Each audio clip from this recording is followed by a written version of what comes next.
Bonjour à tous. Le message présidentiel à la jeunesse alimente de vifs débats dans les milieux des affaires et sur la scène politique. La presse a passé au scanner les points d'achoppement du discours du chef de l'État. Selon le journal Mutation, les prises de position de Paul Biya sur la transition générationnelle, les anti-modèles et le retour de la diaspora ont suscité de vives critiques. Pour ce quotidien, le message présidentiel a été tourné en dérision par des jeunes désabusés. En effet, le discours du président Paul Biya passe mal auprès de la jeunesse camerounaise. C'est du moins le titre du quotidien Émergence, alors que le chef de l'État était attendu sur le terrain des opportunités à offrir aux jeunes pour assumer leur statut de fer de lance de la nation. Le journal Le Messager constate que le président de la République a servi du réchauffé aux Camerounais devant les conséquences économiques désastreuses de la crise sanitaire ayant engendré la perte de plusieurs milliers d'emplois et la fermeture de plusieurs petites entreprises, face à la recrudescence des violences meurtrières ayant plongé 3 régions dans un sinistre économique. Le financement de 5500 projets à hauteur de 15 milliards de francs CFA est-il suffisant pour sortir des jeunes du chômage galopant et du sous-emploi criard? L'annonce de la création de 500 000 nouveaux emplois en 2021 est-elle une preuve selon laquelle l'intégration socio-économique des jeunes est une priorité du gouvernement? Alors que le président de la République vient de célébrer ses 88 ans, dont 39 passés à la tête du Cameroun et environ 60 ans en tant que haut fonctionnaire, Paul Biya demande aux jeunes de prendre leur mal en patience, car le processus de transition générationnelle est en train de se mettre en place à travers, dit-il, la présence des jeunes dans le Parlement et les mairies. Faut-il croire en cette méthode de gestion des affaires publiques? En citant Arsène Biolet, ingénieur physicien, enseignant en Suisse, le plus jeune diplômé titulaire d'un doctorat en mathématiques en Afrique, Kister Vanderjob, et la lauréate du Goncourt des lycéens, l'écrivaine Djali Amal, le président exhorte la diaspora d'aller à la conquête du monde et de revenir, investir dans le pays. Ces seuls modèles cités dans le discours présidentiel sont-ils la face cachée de la misère des jeunes Camerounais? En citant la beauté des infrastructures sportives destinées à abriter le CHAN et la CAN, pourquoi le président de la République a ignoré l'audit très attendu des milliers de milliards de francs CFA investis pour la construction de ces différentes infrastructures? Ces questions brûlantes de l'actualité constituent la lame de fond de Droit de réponse. Mesdames, Messieurs, bienvenue dans cette émission où le choc des idées fait jaillir la lumière. Et pour cette nouvelle édition de Droit de réponse, je reçois sur ce plateau Christian Massoma, qui est militant du mouvement pour la renaissance du Cameroun et représentant également les alliés du MRC. Christian, bonjour. Bonjour Cédric, c'est un plaisir renouvelé de revenir sur le plateau de Droit de réponse. Je voudrais dire bonjour à tous les militants du MRC qui restent incarcérés dans les geôles du pays, injustement, au même moment où nous saluons la sortie du premier vice-président Mamadou Mota, qu'une forte délégation conduite par le président national est en train de conduire chez lui à Maroua et à Tokombéré. Donc c'est une semaine qui reste un peu contrastée pour nous, avec effectivement le discours du chef de l'État où on a eu affaire une fois de plus à des promesses creuses et un discours rhétorique qui n'apporte rien de nouveau à la vie des jeunes Camerounais. Nous allons en parler tout à l'heure sur le plateau de Droit de réponse. Il est membre titulaire du comité central du RDPC, le Rassemblement démocratique du peuple camerounais, le professeur titulaire Pascal Charlemagne. Monsieur Nganyamding, bonjour. Bonjour Cédric, je voudrais dire bonjour à tous vos fidèles téléspectateurs, à ces Camerounais aussi de la diaspora, toutes tendances confondues, et rendre enfin hommage à tout le peuple de l'Ouest Cameroun, parce que voyez-vous, j'ai séjourné à l'Ouest où vraiment j'ai vu la chaleur humaine, j'ai vu des valeurs humaines, et singulièrement Sa Majesté Sokonjo. Nous avons passé 2 heures ensemble. Il m'a reçu au palais de Bamendjou. Et hier encore, nous étions en échange. Je voudrais leur dire vraiment tout le respect que j'ai pour ce peuple de l'Ouest et pour tous ceux qui pensent qu'on peut construire le Cameroun par le dialogue et non par la violence. Sur le plateau de droit de réponse ce dimanche, il a fait le déplacement depuis Yaoundé pour être ici à Douala avec nous, Aristide Monod, analyste politique. Aristide, bonjour. Bonjour Monsieur Cédric Noufélé, bonjour à tous les co-discutants du jour, bonjour à tous les téléspectateurs du droit de réponse. C'est toujours avec beaucoup de plaisir que je réponds à vos invitations et surtout qu'il s'agit d'apporter ma modeste contribution à l'édification des masses. Vous savez que les médias font partie de l'appareil idéologique de l'État, donc c'est-à-dire qu'ils ont pour mission, entre autres, de former la population, de lui donner la dose idéologique nécessaire pour la stabilité de la société. Donc, à chaque fois que je suis invité, je ne traîne pas le pas parce que je sais que c'est une mission qui est commune, qui ne revient pas à un seul individu, qui ne revient pas à une seule structure, mais à ceux-là qui ont des capacités intellectuelles et morales de pouvoir prescrire quelques lignes de conduite aux compatriotes. Et sur le plateau de droit de réponse, il est éditorialiste au quotidien, La Nouvelle Expression, consultant ce droit de réponse. Edmond Kambia est avec nous. Edmond, bonjour. Bonjour Cédric Noufélé, je salue les copanélistes. J'adresse mes salutations cordiales et fraternelles aux millions de téléspectateurs fidèles de cette émission, ainsi que ma sincère affection. D'entrée de jeu avec vous, Aristide Monod, ce discours présidentiel à la jeunesse le 10 février 2021, des données publiées par le président de la République, 5500 projets financés à hauteur de 15 milliards de francs CFA en 2020. Est-ce que ces données suffisent à illustrer une volonté réelle du gouvernement de considérer comme priorité l'intégration socio-économique des jeunes? Vous savez, il faut déjà rappeler que la statistique n'est pas la chose la mieux partagée dans notre management public. Donc, il est difficile aujourd'hui de pouvoir poser un certain regard évaluatif sur des chiffres qui sont donnés par nos institutions. C'est d'autant plus que le plus important devrait être des écarts. C'est-à-dire que si on a eu à valider 5500 dossiers, il faut voir le nombre de dossiers non validés. La dernière fois, on parlait de 42 000 en prévalidation. Et aujourd'hui, le président de la République parle de 5500. Ça signifie qu'il y a eu beaucoup de déçus. Il faut tenir compte de ces écarts. Je me souviens du dernier recrutement des jeunes qui portaient sur la régie financière. Je pense il y a eu 10 000 dossiers déposés sur 100 places. Donc vous voyez que ce sont ces écarts qui devraient normalement intéresser l'analyste que je suis. Et étant donné que les statistiques, les chiffres ne sont pas les choses les plus partagées, je pense qu'il faut aller au-delà de ces données et peut-être poser un regard un peu plus sociologique en revenant sur quelques indicateurs sociaux qui peuvent nous permettre de mettre à l'épreuve ce que le président de la République a dit à propos de l'insertion socio-économique des jeunes. Je prendrai d'abord le cas de l'enrôlement des jeunes dans des bandes armées aujourd'hui et j'évoque ces indicateurs parce que ce sont des modes, ce sont des formes alternatives d'intégration socio-économique, c'est-à-dire que des jeunes pensent qu'à un moment donné, la violence génératrice de revenus peut être une option.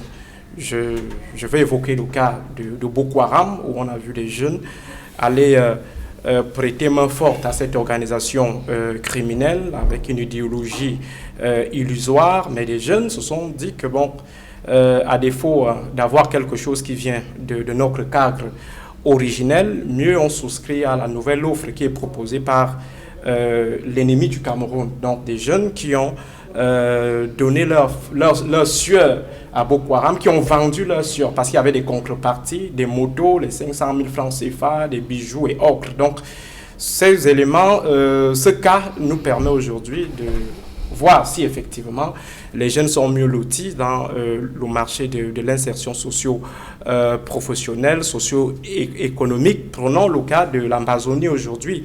Il y a beaucoup de jeunes qui sont dans les rangs des sécessionnistes armés tout simplement parce qu'ils cherchent des débouchés, ils cherchent des issues. Vous avez l'économie de la guerre qui rend compte en fait de cette réalité. À côté de ces jeunes qui sont enrôlés dans des bandes qui déstabilisent le Cameroun et qui sont là parce qu'ils cherchent des revenus. Il y a ceux qui souscrivent même aux objets de ces différentes luttes. C'est-à-dire qu'à un moment donné, les jeunes estiment que l'État du Cameroun n'est plus à même de leur garantir le nécessaire et par conséquent, il faut peut-être penser un nouveau modèle étatique. Il y a eu celui qui a été proposé par la Jamaatou Wali Sunalita Wati Wal Jihad alias Boko Haram avec l'État islamiste qui a voulu donc prendre le corps dans le bassin lac tchadien avec une nouvelle offre pour ces jeunes qui voyaient comme ça un nouvel État venir challenger l'État du Cameroun, l'État du Tchad, l'État du Nigeria. Vous avez aujourd'hui l'Amazonie qui est considérée comme un modèle étatique alternatif, c'est-à-dire que les uns et les autres estiment que l'État du Cameroun ayant failli, il faut faire prospérer un nouvel État qui pourra peut-être garantir l'intégration socio-économique des jeunes. Donc il y a le banditisme même, le banditisme rural avec le phénomène des enlèvements dans la Damawa. Toutes ces activités sont menées par les jeunes et ce qui pousse en fait les jeunes à adhérer à cette criminalité, c'est également la recherche des issues de survie. Vous avez le phénomène des microbes qui apparaît aujourd'hui au-delà de la simple délinquance, apparaît comme une forme de répartition criminelle des ressources. C'est-à-dire que des jeunes qui n'ont absolument rien estiment qu'il faut peut-être passer par les coups de poignard et autres pour pouvoir entrer dans ce qu'ils estiment être leur part dans ce Cameroun. On a vu à Douala, on a vu le phénomène des microbes à Mokolo, ça ce sont les deux capitales du Cameroun, où des jeunes profitent pour se faire un peu de sous. Et tout ceci rend toujours compte du fait qu'il y a un problème d'insertion. Maintenant, on peut aller au-delà avec l'économie du sexe qui prospère aujourd'hui. C'est-à-dire que des jeunes des jeunes filles qui s'investissent dans l'économie libidinale, donc c'est-à-dire que le marché du piment. Et vous avez aujourd'hui certaines têtes qui sortent et qui s'imposent comme des success stories. Donc, c'est-à-dire qu'il y a des icônes dans ce marché. On va pas citer des détails, je vous en prie. Il y a aujourd'hui des jeunes garçons qui concurrencent des filles dans ce marché. Donc, c'est-à-dire d'un côté, vous avez des Tchizad, de l'autre côté, vous avez des Chizo, ainsi de suite. Et vous avez aussi des icônes, c'est-à-dire des jeunes qui ont été élevés au rang de stars dans le milieu de l'homosexualité ou alors du marché de la pimenterie. Et tout ça relève en fait de la recherche des issues. Parce que n'ayant pas la possibilité de glaner un concours ou alors d'être recruté, des jeunes estiment qu'il faut peut-être aller voir de ce côté. Et je vous rappelle, il y a une certaine internationalisation même de ce marché. C'est-à-dire qu'on essaye de conquérir le marché ivoirien. Vous avez beaucoup de marchés qui sont attaqués par nos jeunes filles à la recherche en fait de ces sources de revenus. À côté de cela, vous avez les groupes ésotériques.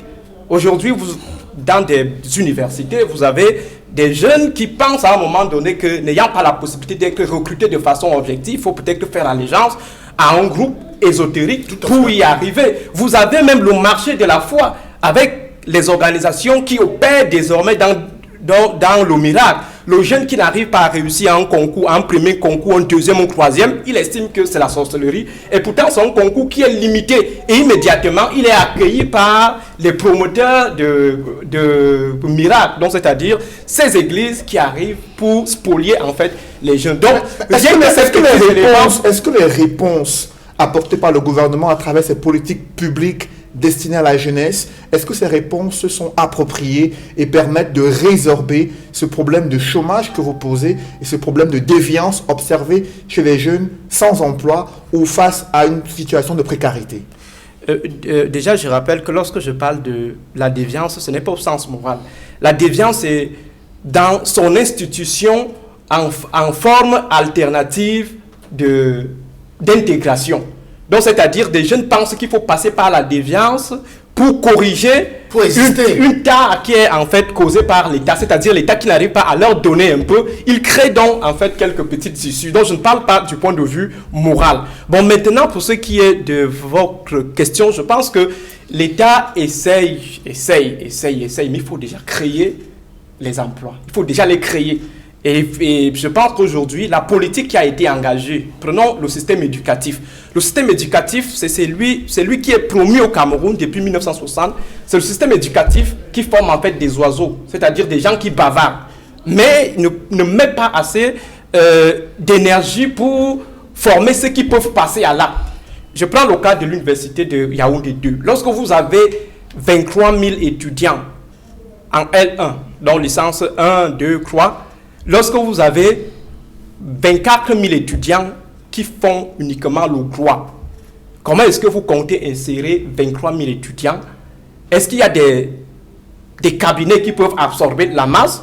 Est-ce que l'ENAM peut absorber la masse? Ainsi de suite. Et c'est comme ça qu'on fabrique, on produit en fait des chômeurs. Moi, je me rappelle à l'époque, quand j'étais au lycée, il existait dans le département de la Ligue un seul lycée technique.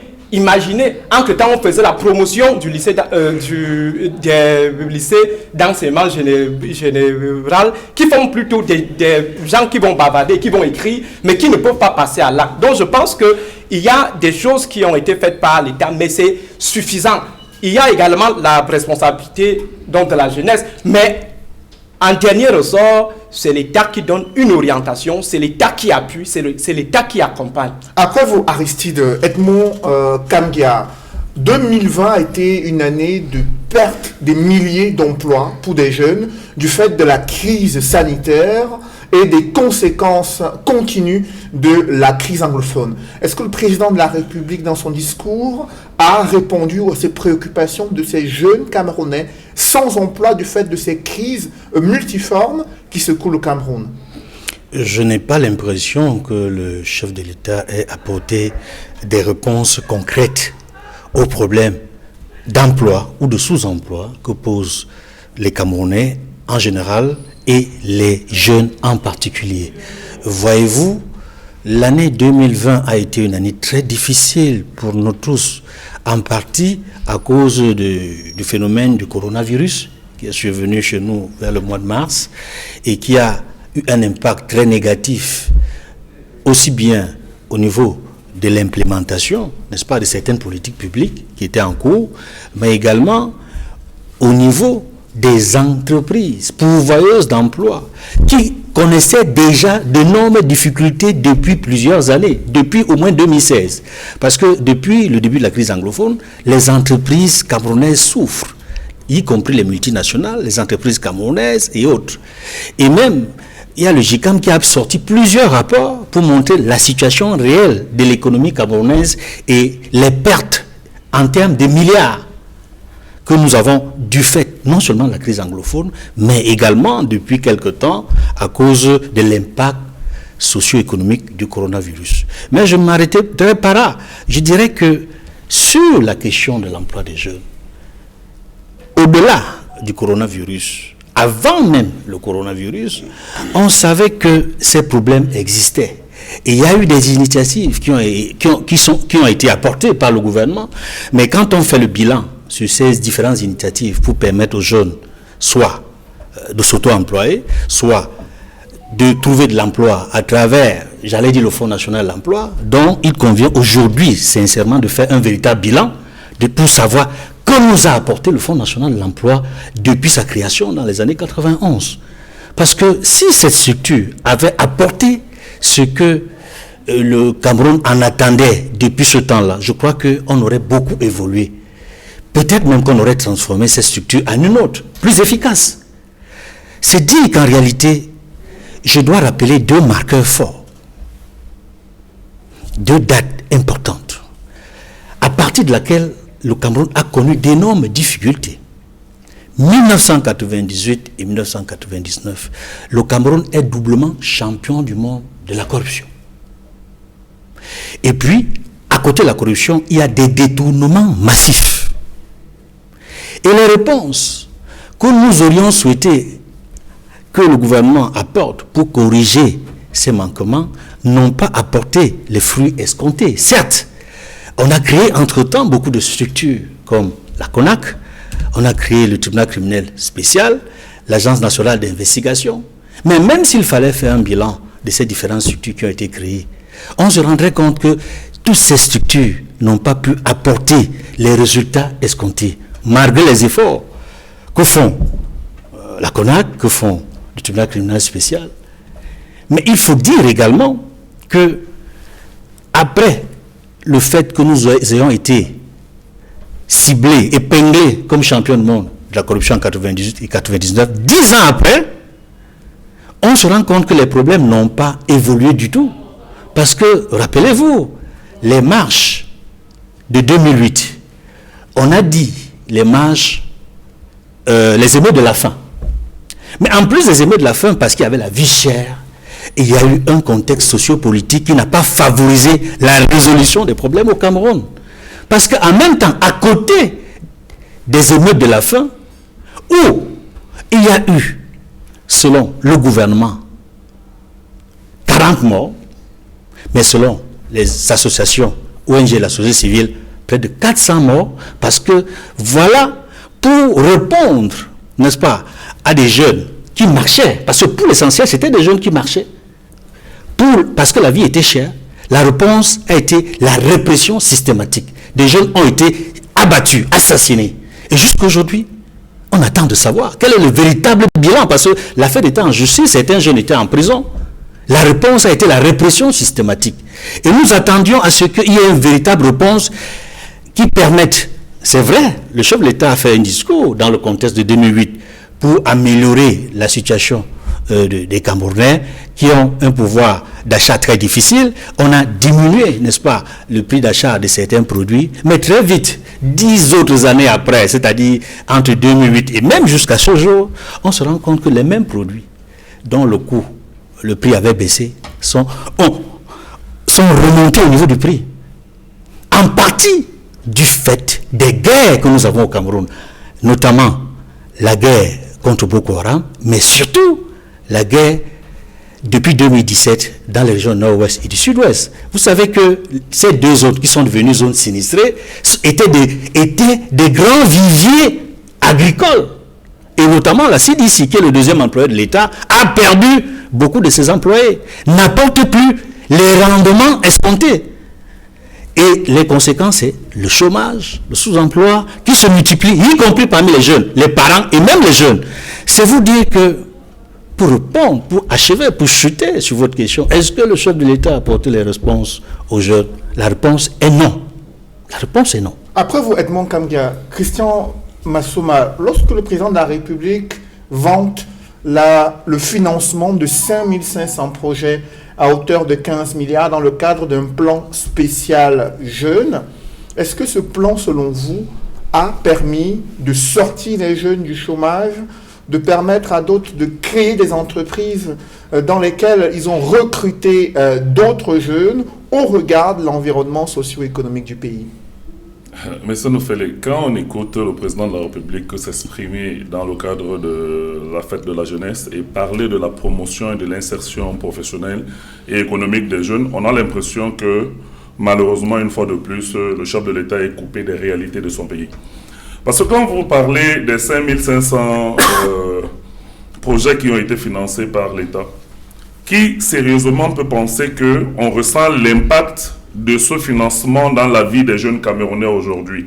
Nous connaissons dans ce pays un chômage endémique.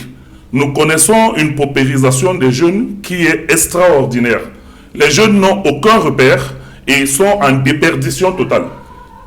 Et l'État qui est censé apporter des conditions, ou alors garantir des conditions minimales d'insertion professionnelle, et notamment la promotion d'un climat des affaires serein, vous dit qu'il a financé 5500 projets des jeunes au moment où le seul emploi qui est reconnu à la jeunesse aujourd'hui, c'est soit le bensekin, soit les débits de boissons.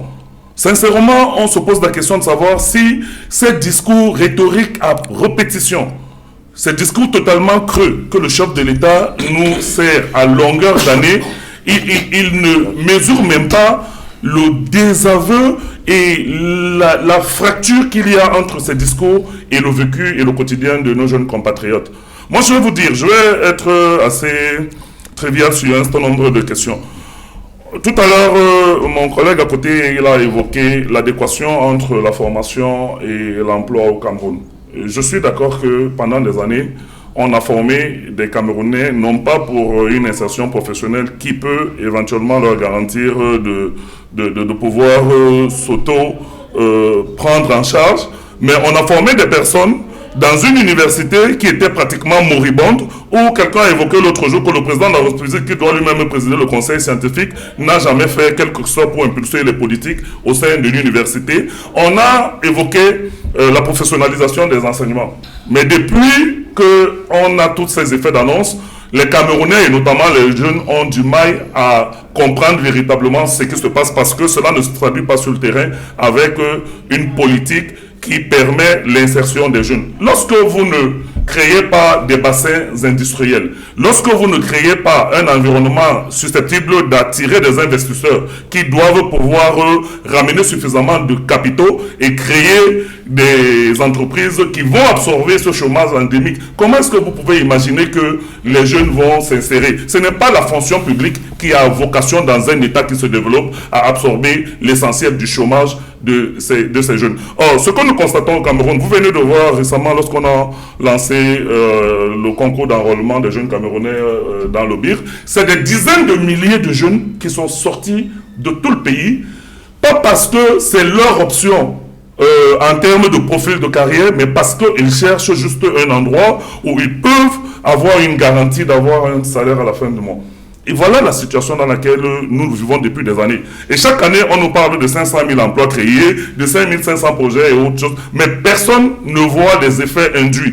Parce que le pouvoir d'achat des jeunes Camerounais reste extrêmement faible, sinon inexistant. Les jeunes s'appuient sur leurs aînés qui ont plus ou moins réussi, ou sur la diaspora que le président de la République vient de citer en disant qu'ils doivent revenir investir au Cameroun. Mais investir dans quel environnement? Dans un environnement où depuis 39 ans, nous sommes dans une léthargie en matière de vision, en matière de projection et en matière même de structuration de notre société. Et quel est le pays qui va attirer des investissements avec le climat sociopolitique, avec les guerres que nous subissons aujourd'hui et qui ne peuvent encourager personne à pouvoir investir dans un pays qui s'appelle Cameroun, dont notre destination n'est plus une destination qui attire les investisseurs. Et tant que les investisseurs n'arriveront pas, nous ne pourrons pas avoir la création des emplois issus de ce type d'investissement. Donc le président de la République, malheureusement, au lieu d'être le chef de son clan politique, au lieu de rester dans une forme de clivage permanent en traitant ceux qui le contredisent, soit de démons, soit de propagateurs de la haine, il doit pouvoir être dans une forme de rassemblement, c'est-à-dire il doit lui-même être celui qui est l'instigateur du rassemblement et essayer de fédérer les Camerounais autour d'une espèce de projection commune afin que nous sortions de l'ornière. Mais les jeunes Camerounais aujourd'hui n'ont pas beaucoup d'espérance et c'est pour ça que malheureusement l'ensemble des dérives qui ont été décriées par les uns et les autres vont continuer à prospérer parce que personne ne croit plus en la capacité de l'État camerounais à apporter quelques solutions que ce soit aux problèmes des jeunes. Après vous, Christian, professeur Pascal Charlemagne, Musanga Nyamding, les panélistes ici viennent de dresser un bilan sombre de l'intégration socio-économique des jeunes, contrairement à ce qu'a indiqué le président de la République, qui a fait savoir dans son discours que c'était une priorité du gouvernement. Plusieurs données et faits présentés ici relèvent plutôt d'une indifférence des pouvoirs publics face aux préoccupations des jeunes. Qu'est-ce que vous en pensez? Je pense qu'il ne faut pas être extrémiste. Il faut tenir bon, comme ces milieux de jeunes Camerounais qui continuent à s'inscrire à l'université, parce qu'ils savent qu'il faut s'instruire et que l'école, c'est leur avenir, quel que soit le cas. Il faut tenir bon. Je crois que nous avons des chiffres qui parlent par eux-mêmes. Lorsque le président Paul Biya arrive au pouvoir, aux affaires, c'est vrai, on lui a dit pourquoi ces universités, il n'y en avait qu'une seule. Je voudrais reconnaître que aujourd'hui, il y en a 8. Lorsque vous comparez techniquement, au lieu de faire parfois ce que j'appelle du bavardage politique, des pays comme le Japon, les États-Unis, la France qui m'a hébergé et qui m'a formé, ça il faut le reconnaître, une société où les jeunes sont instruits. où les jeunes sont formés, c'est une société d'avenir. Parce que lorsque vous avez ce qu'on appelle, et chez les anglo-saxons, you have your education, une société des gens éduqués, il y a des comportements qu'on ne peut pas afficher.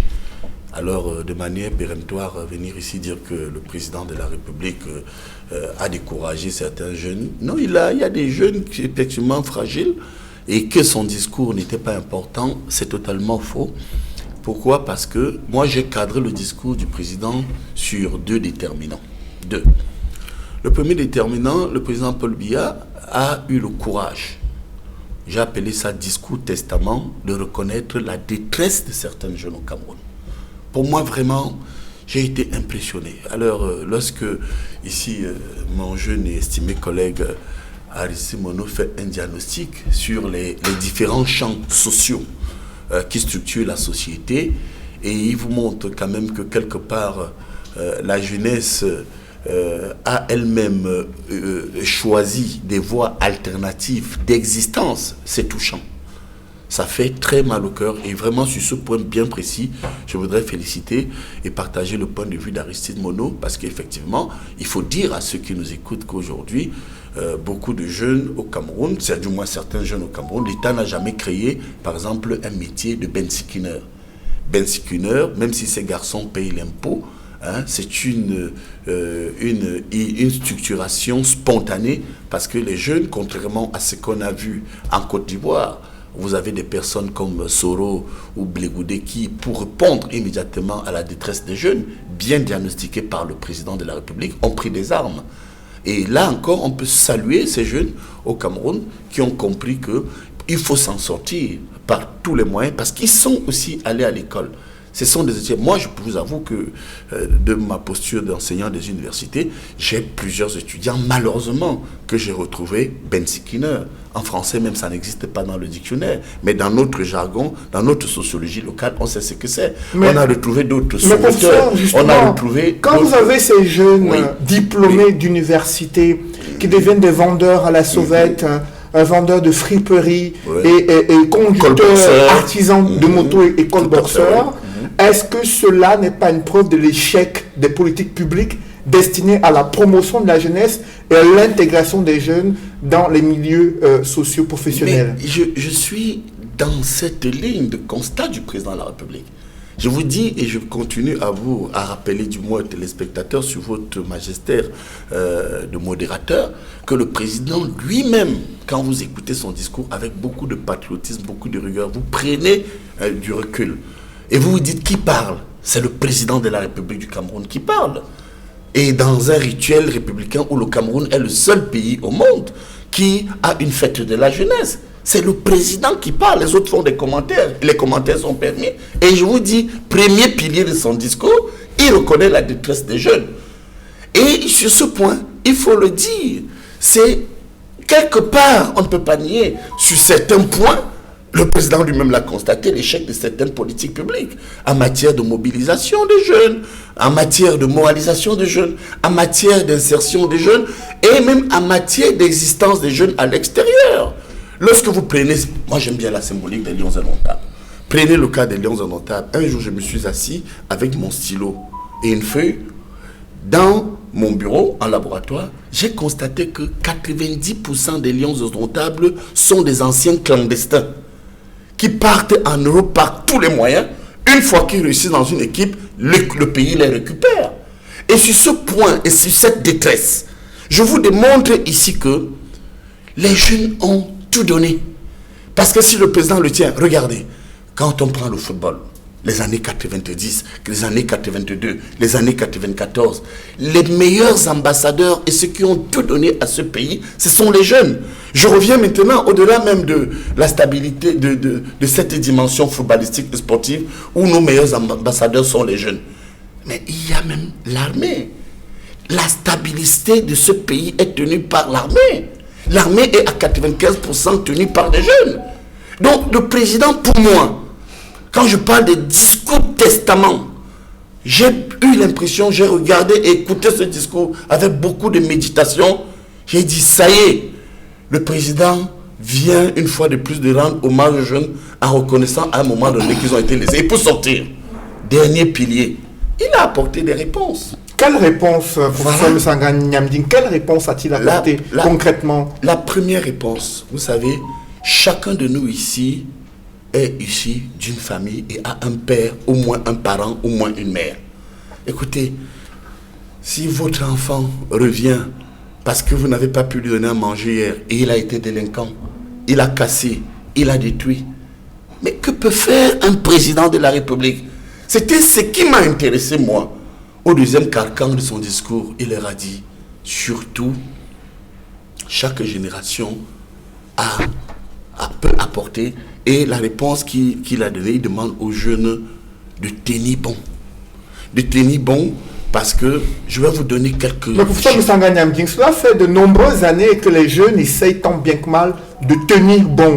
Vous avez décrit l'environnement socio-économique. Oui. Il y a 3 régions économiquement sinistrées où il n'y a plus d'industrie et plus d'emploi. Quelle réponse a été apportée pour ces jeunes Camerounais sans emploi dans les régions du sud-ouest et du nord-ouest qui n'ont plus rien pour pouvoir, comme en matière de revenus? Quelle réponse est apportée à ces milliers de diplômés qui sortent des universités et qui ne trouvent pas d'emploi au Cameroun? Que vaut d'abord la morale? Lorsque vous avez votre père, Cédric Noufélé, moi je suis un père de famille et je suis chef de village, que de dire d'abord à un enfant que la solution n'est pas la perversion. C'est un meilleur culpa que le président refait en matière de politique publique. Et il retourne ces jeunes non seulement vers ce qui a été fait, mais vers ce qui peut se faire. Et là, vous avez raison, effectivement. Je voudrais vous dire que ce deuxième pilier, le président rappelle quand même aux jeunes que effectivement, il faut restructurer l'État. Le président rappelle aux jeunes qu'effectivement, malgré les efforts qui ont été faits, ils doivent accéder aux fonctions décisives. Je vous prends un exemple. Je suis de ceux qui pensent que lorsque le président de la République et certains évoquent les 15 milliards d'emplois de jeunes, certains oublient aussi de porter au parapet du président de la République l'élément où on aurait quand même voulu qu'il y ait un site internet où on voit dans un pays où des gens volent comme des souris, où on dit 15 milliards, région par région, dans telle région, tel département, voilà le jeune qui a bénéficié de cet argent. Dans tel département, voilà le jeune qui a bénéficié de cet argent. Dans tel arrondissement. Je pense que le débat posé par le président de la République, il demande aux jeunes de prendre leurs responsabilités quelque part parce que on nous donne l'impression, parce que certains ont dit au président qu'on a débloqué 15 milliards. Qui peut nous dire où cet argent est parti? Moi, je suis membre du comité central. J'ai secoué la tête. Et j'étais avec un ami. Je lui ai dit, regarde, comment ces gars trompent encore notre chef. Parce que le président a des chiffres.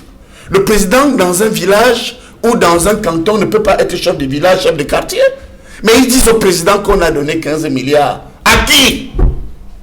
Pourquoi on ne met pas une structure centrale où lorsqu'on est sur un ordinateur, allez à Pôle emploi en France. Lorsqu'on vous dit qu'on a créé une entreprise, vous tapez, tac, tac, tac.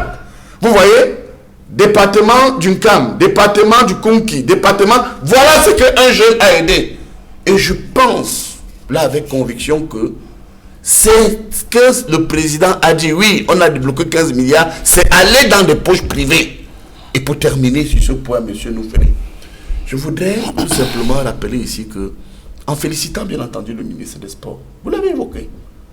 Vous l'avez évoqué, je ne peux pas l'occulter. Parce que certains, parce qu'il y a eu des grands groupes imposés par la CAF, qui ont maintenu la lumière pendant les matchs. Certains ont dit, de sources sûres, je vous le dis, au président, Excellence, vous voyez, tout le Cameroun a maintenant la lumière. Pourtant, c'est les groupes électrogènes qui éclairaient les stades de Limbe, les stades de Japoma et autres. Et pendant les matchs, les Camerounais et le président au palais, voyant que les stades brillent, ne savaient pas qu'il y avait les délestages dans les quartiers, dans les villes, dans les départements, et que les Camerounais étaient dans le noir à travers la canne. Et pour terminer, lorsque le président de la République, que moi je soutiens, avec beaucoup d'émotion, parfois avec des larmes aux yeux, nous parle des beaux stades, il a raison. On parlera de ces stades tout à l'heure. Mais c'est tout, et vous dire que quelque part, Le discours présidentiel est un discours testamentaire où le président prépare les jeunes malgré quelques points d'ombre, lorsqu'on sait quand même que ce n'est pas un jeune qui est à la tête de l'Assemblée, ce n'est pas un jeune qui est à la tête du Conseil économique et social, ce n'est pas un jeune qui est à la tête du Conseil constitutionnel, ce n'est pas un jeune qui est également à la tête du Sénat, etc. Moi, je pense que le président a quand même peu à dire aux jeunes que préparez-vous à occuper les postes décisifs. On attend. Justement, après vous, professeur Sanga Nyamzing, j'aimerais avoir la réaction de Christian Massoma. Alors, 5500 nouveaux emplois annoncés pour 2021 par le président de la République, est-ce que vous y croyez? Je ne crois en rien. Je pense que je suis Camerounais et je ne veux pas rêver parce que je sais que nous sommes habitués avec ce système à des déclarations fantaisistes en réalité. J'ai l'impression que on se moque des Camerounais. Mais je le dis de manière assez, pas péremptoire, mais avec une certaine aisance. Les Camerounais ont pris conscience qu'on ne peut plus rien attendre de ce régime, et depuis longtemps. C'est-à-dire, on a beau vouloir enfermer les Camerounais dans cette espèce de discours enjôleur, la réalité est que sur le terrain, personne ne ressent les effets de création de quelque emploi que ce soit. Soit ces emplois sont créés dans des groupes privés, soit c'est des emplois virtuels, soit c'est des emplois totalement imaginaires. Mais quel emploi a été créé dans quel secteur de l'économie camerounaise? Parce que c'est de ça qu'il s'agit. Tout à l'heure, comme on a parlé des statistiques, comme nous disent exactement les secteurs qui sont pourvoyeurs d'emplois aujourd'hui au Cameroun, dans un pays qui est totalement sinistré sur le plan économique, où la corruption est endémique, où nous ne pouvons rien avoir en termes de perspective et rien espérer après une gouvernance chaotique de plus de 38 ans qui est totalement appuyée sur des personnes qui n'ont plus aucune vision ni aucune volonté pour développer leur pays. Donc moi je pense que les effets d'annonce, nous en avons marre dans ce pays. Nous voulons les faits concrets. Le président de la République, en tant que chef de l'État, doit pouvoir de manière concrète dire aux Camerounais, voilà ce qui a été fait, voilà ce que nous avons fait, voilà ce que nous avons... Or, tout ce que nous écoutons dans les discours et depuis des années, personne ne le ressent. Est-ce que le panier de la ménagère, tout à l'heure j'ai parlé de pouvoir d'achat, est-ce que le panier de la ménagère a eu un peu plus de contenu parce que aujourd'hui le pouvoir d'achat est allé à la hausse? Est-ce que les flux financiers en circulation, en dehors des circuits habituels de la corruption, de la contrebande et de la contrefaçon, font en sorte qu'on ressente que l'économie est en mouvement? Je vais vous prendre un exemple qui me touche particulièrement. On parle du financement des projets, par exemple. On a créé, et je pense que c'est le président de la République il y a quelques années, la banque de promotion des PME. Cette banque est aujourd'hui pratiquement en faillite. Combien de projets ont été financés par cette banque? Comment un outil qui est censé soutenir la promotion des projets des jeunes entrepreneurs camerounais peut se retrouver, et je connais des dizaines ou des milliers de Camerounais qui ont sollicité des financements dans cette banque et qui n'ont jamais rien obtenu. Donc il faudrait que nous soyons un peu sérieux. Nous ne vivons plus dans une époque où on peut sériner des choses à longueur de journée en espérant que ces personnes auxquelles on s'adresse, c'est des personnes qui n'ont aucun éveil, qui n'ont aucune conscience intellectuelle des enjeux qui sont en train d'interpeller notre pays aujourd'hui. Je vais chuter juste Je vais juste dans ce que je voulais en train de dire.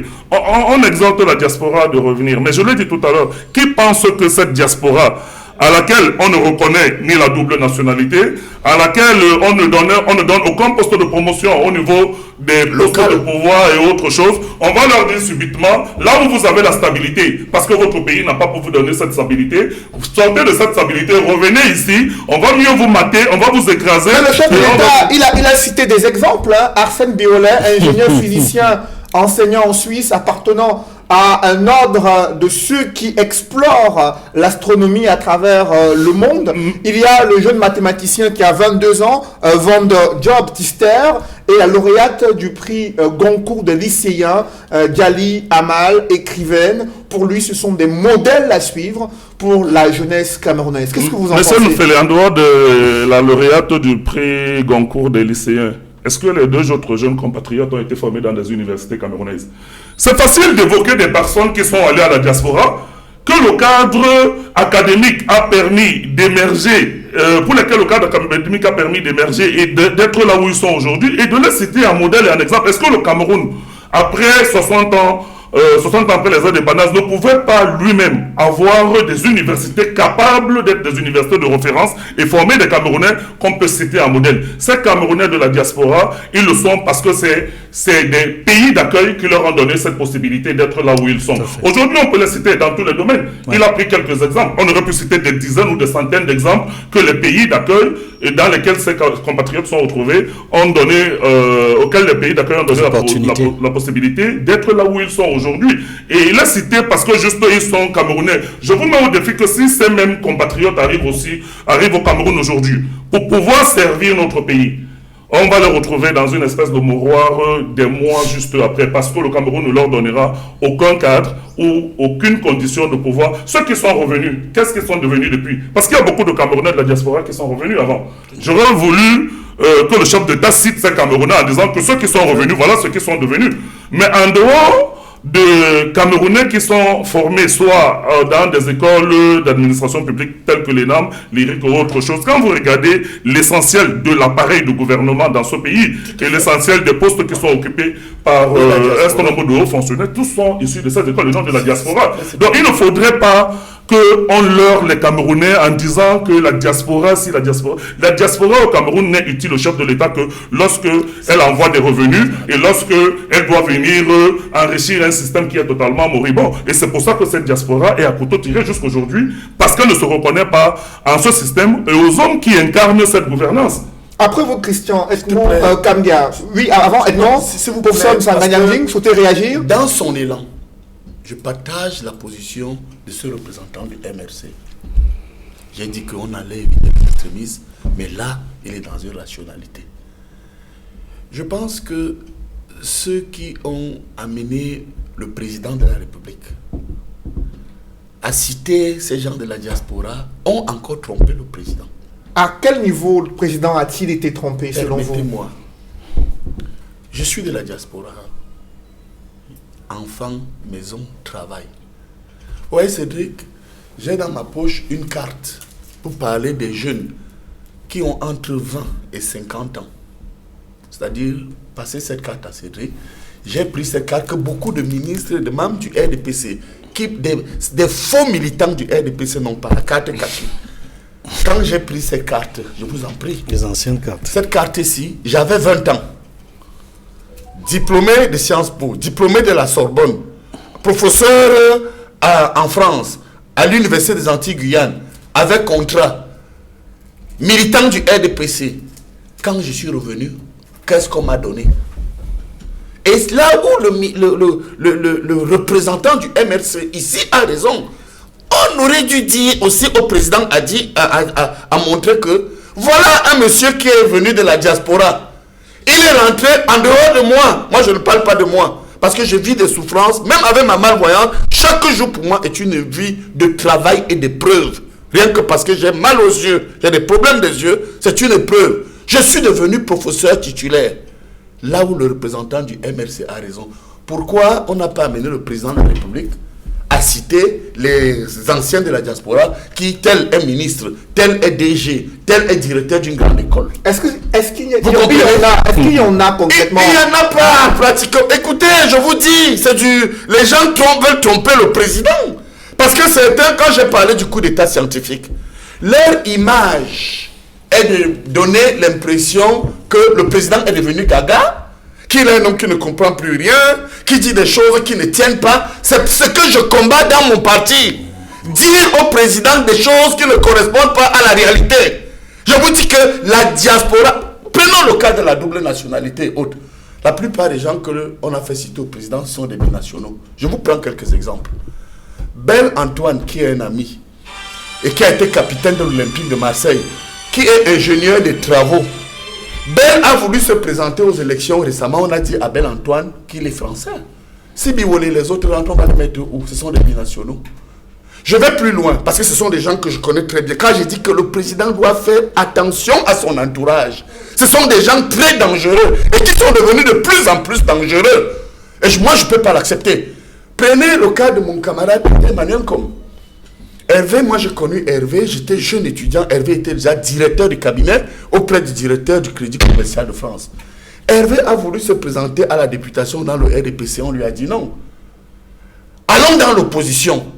J'ai vu Mongo Betty, on parlait de l'éducation qui est complètement tordue. Parce que quand nous étions ici très jeunes, rappelez-vous, on lisait Esaboto de Mongo Betty, on lisait Une vie de boy, on lisait Césaire Cahier d'un retour, parce que maintenant on parle du Cernolingus dans les livres.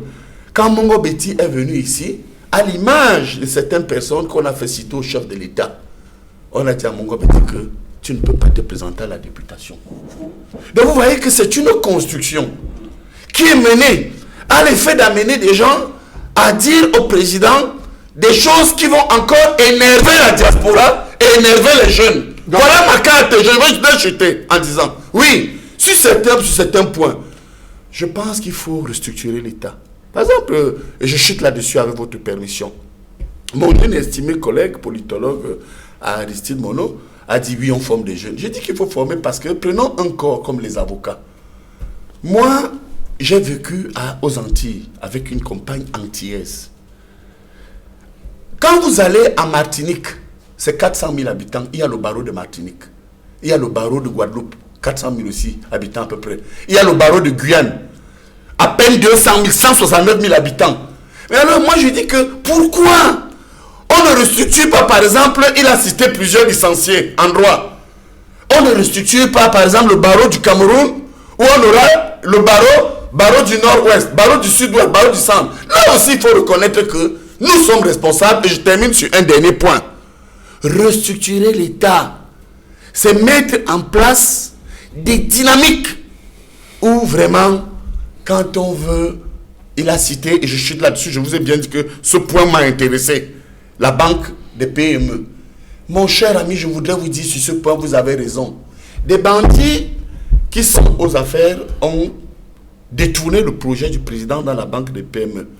Parce qu'en même temps qu'il y avait la banque des PME qui devait accompagner les jeunes, par exemple les agriculteurs, allez au ministère de l'Agriculture. Le ministre de l'Agriculture m'écoute. Il faudrait qu'ils sachent qu'ils ont affaire à des experts. Allez voir la ligne de crédit et parfois de faux crédits que chaque ministre de l'Agriculture accorde à sa famille. N'est-ce pas cet argent pouvait être déversé à la banque de petites et moyennes entreprises pour soutenir par exemple les jeunes agriculteurs dans toutes les structures ministérielles? C'est quoi pratiquement cette histoire où on vous parle de temps en temps d'aide à tel sectoriel ici, financement sectoriel là, qu'on fait héberger dans des ministères où vraiment je reconnais la corruption que Paul Biya, mon maître politique, combat, a pris de l'ampleur partout. Je pense que le président a eu raison de dire enfin, in fine, qu'il faut que les jeunes se ressaisissent, se reprennent en main, parce que ce discours du président, qui est pour moi un discours testamentaire, il est en train de nous dire, je ne serai plus là un jour. Voilà le diagnostic, chers jeunes, prenez votre destin en main. Après vous, Msanga Nyamding, Edmond Kambia, trois personnalités citées par le président de la République, au rang desquelles Arsène Biolet, ingénieur physicien, enseignant en Suisse, appartenant à la General Atomics, qui est venu au Cameroun durant près de 3 semaines pour partager son savoir avec des étudiants de Polytechnique à Yaoundé, de l'IUT à Banjul et d'autres jeunes Camerounais. Et à Tister Mvondo, 22 ans, titulaire d'un PhD, d'un doctorat en mathématiques, et également la lauréate du prix Goncourt de lycéen Djali Amal. Et pour le chef de l'État, ce sont des modèles à suivre. Est-ce que ces modèles reflètent la volonté du gouvernement d'investir dans le secteur éducatif et d'encadrer les jeunes pour leur permettre d'être les talents qui rayonnent sur le plan international? Je vais d'abord répondre, avant de répondre à cette question, je vais juste revenir sur une chose qu'a dit le professeur Msanga Nyamding. C'est juste une petite contradiction. Lorsqu'il a, dans la première partie de ses propos, il a dit que le Cameroun, le Paul Biya apporte des réponses concrètes aux solutions des jeunes, aux problèmes des jeunes. Mais en même temps, il a pris un exemple qui est contradictoire à ce qu'il a affirmé auparavant. L'exemple qu'il a pris et qui est très clair, c'est l'exemple des lions indomptables. Msanga Nyamding a dit que il a eu à scruter la liste à une certaine époque des lions. Il s'est rendu compte que c'était pour l'essentiel d'anciens clandestins. Cela signifie au moins une chose, que Paul Biya n'a pas apporté des solutions aux jeunes qui se sont par eux-mêmes expatriés, qui ont décidé de partir à l'aventure pour rechercher des solutions à leur propre vie. Et en cela, Paul Biya n'a pas apporté des solutions à beaucoup de jeunes qui, comme ces anciens lions indomptables, anciens clandestins, ont pris la route du Niger, de la Libye, du Maroc, appelons ça la route de la ont traversé à leur risque et péril la mer Méditerranée. Beaucoup sont morts. Et je peux vous dire, jusqu'au jour d'aujourd'hui, beaucoup de jeunes Camerounais continuent à traverser le désert du Sahara, continuent d'aller mourir en Libye, continuent d'aller mourir à la mer Méditerranée, continuent d'aller mourir parce qu'ils cherchent l'Eldorado européen. Et en cela montre que le Cameroun n'est pas propice à l'émergence, au développement de la jeunesse. Ça, c'était par rapport aux propos de Messanga Nyamding. Maintenant... Attendez... Non, professeur. Non, je vous dis seulement que... J'ai dit que c'est une contradiction. Ce n'est pas une contradiction. C'est une contradiction. Paul Biya, c'est une contradiction. Non, c'est une contradiction. Non, reconnaissez que c'est une contradiction. C'est un constat où j'ai dit Paul Biya dit aux jeunes, maintenant, je reconnais vos problèmes, résistez. Ce n'est pas une contradiction. Vous permettez, professeur. Je vous permets. Merci. Est-ce que, en citant des jeunes Camerounais qui ont réussi, comme la lauréate, comme les deux autres étudiants qui ont excellé dans leurs domaines respectifs en Europe, est-ce que cela montre, cela rassure que le gouvernement a mis en place une politique qui permette d'avoir de tels jeunes dans notre système éducatif actuel? La réponse est non. Parce que ces jeunes-là, qui sont devenus ce qu'ils sont, ils n'ont pu le devenir que parce qu'ils se sont retrouvés en Europe, dans les pays européens, dans ces différents pays où le contexte social, où le système éducatif, le système universitaire leur a donné des opportunités de faire exploser leur talent. Je suis d'accord avec vous. C'est pour cela qu'ils sont devenus ce qu'ils sont. Avec vous. Le système universitaire actuel du Cameroun n'est pas propice à l'émergence de tels talents. Donc, normalement, le chef de l'État devrait... Le système administratif et les politiques publiques du Cameroun, je confirme avec vous, tuent les talents. Parce que je ne peux pas moi-même être sur ce plateau et ne pas le reconnaître quand je connais mes propres souffrances. Merci, professeur. Ça, je vous rejoins. Quand vous n'êtes pas dans les sectes, dans les réseaux sataniques, au Cameroun, actuellement, on ne vous donne pratiquement rien. Merci, professeur. Edmond Kamgia a la parole. Allez-y, Edmond. Je répondais donc à la question de savoir si des jeunes qui sont au Cameroun en ce moment peuvent exceller comme ceux-là que Paul Biya a cités. La réponse est non. Parce que nos politiques publiques, notre système ne permet pas l'émergence de tels talents. Nous sommes d'accord. Et je disais donc qu'il devrait plutôt tirer les leçons de cet échec et retrouver dans tout ce qui a permis à ces jeunes d'exceller et pour lesquels ils demandent de revenir au pays, bâtir le pays, conquérir le savoir, le ramener au pays et bâtir le pays. Ben, c'est trop facile. Moi, je dis c'est trop facile. J'appelle ça de la récupération tout simplement. Vous ne pouvez pas récupérer ce que vous n'avez pas produit. Il faut semer pour récolter. Est-ce que le gouvernement actuel a semé la bonne graine pour récolter de tels talents? Mais la réponse est non. Ce serait un acte patriotique selon les partisans du gouvernement qui estiment que des jeunes qui sont à l'étranger, qui réussissent, devraient revenir au Cameroun, investir dans le pays par acte patriotique. Que répondez-vous à ça?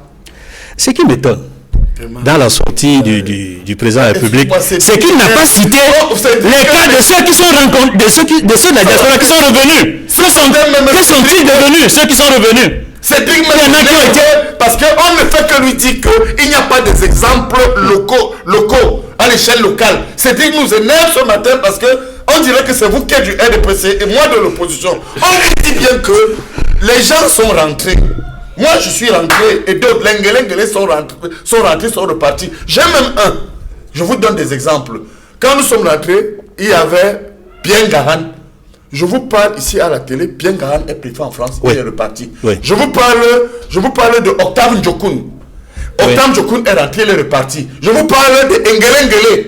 Ngele est venu, il est reparti. Je vous dis que les gens même qui rentrent ne sont pas promis lorsqu'ils ne sont pas dans des réseaux. Et puis, permettez-moi d'ajouter quelque chose parce que je connais la superstructure d'État. Regardez les gens qui sont promis aujourd'hui. Je ne cite personne par le secrétariat général de la présidence.